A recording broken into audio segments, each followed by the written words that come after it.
But if you're not familiar with this game, this is a very popular game for good reason, and it is also our Discord pick of the week, and it is also my own personal pick of the week as well. And there are a lot of reasons why I think this game is so good, and I'll just come out and say it, this one absolutely kills Wingspan for me. I would never buy Wingspan because I would just buy this game instead. It features a lot of the same mechanisms where you're building out your tableau with each of those cards giving you different actions and abilities. But what I love about this game is that no matter whose turn it is, every player is involved, which means that there's very little downtime.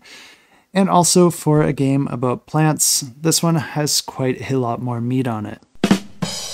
Compared to Wingspan, I feel like this one's giving me a lot more meaningful decisions, and this one also does have a couple extra layers on it with the different ways that you can use your cards that does give you more options on your turn. Just placing your cards into the tableau actually comes with quite a lot of nuance, whereas in a game like Wingspan, you kind of just have to put your bird in a certain row, but in this one, where you put the card into your tableau matters a lot because it can affect all the cards around it. The cards are going to be granting you victory points by growing out the vegetation indicated by these cubes and also by growing trees vertically indicated by these trees. But then cards can also grant you victory points based on specific objectives for those cards. This makes me really happy because I'm never in that position that I often find myself in Wingspan where I just continually lay eggs to get victory points at the end of the game, not really making any decisions at all. And I don't mean to knock on Wingspan, it is an excellent game and it is a game that I'm happy to play anytime and I always do have fun playing it. But when it comes to Wingspan or this game, it's a pretty easy answer for me because Wingspan I think is just okay,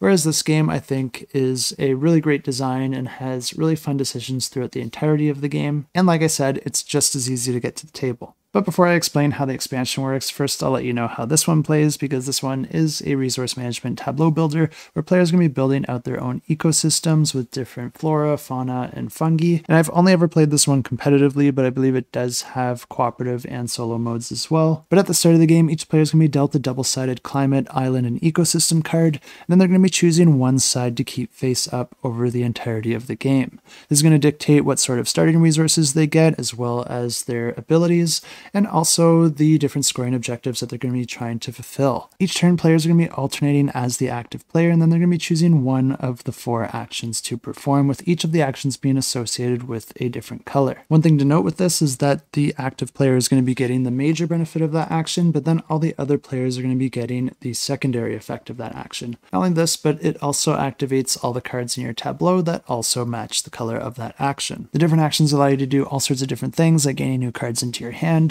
putting them out into your tableau, or even discarding cards into your compost, which essentially acts as victory points for the end of the game. Players can also use actions to place out different tokens onto their cards, which indicate different growth of brush, flowers, and trees growing over time, and these can all grant you victory points at the end of the game, depending on what other cards you have in your ecosystem and the different synergies that you might have between them. The end of the game is triggered as soon as a player has a 4x4 grid of 16 cards, and then the player with the most victory points at the end of the game wins the game. The new expansion is going to be adding a bunch of new ideas into the game, and like I said before, it will also be adding components for up to 6 players, but there's going to be a ton of new cards to mix into the game, including the new event cards, which is already a card offered in the game, but the current ones only affect the player that plays them, whereas these new event cards, you can actually play them to affect all the players, or even pick and choose which they affect. There's a new mechanism that allows you to store your sprouts for a second turn, which gives you a little bit more flexibility as you play the game, but the big change here is definitely the addition of the new seeds resource, which is a change that I'm a huge fan of because I think it's going to speed up the game,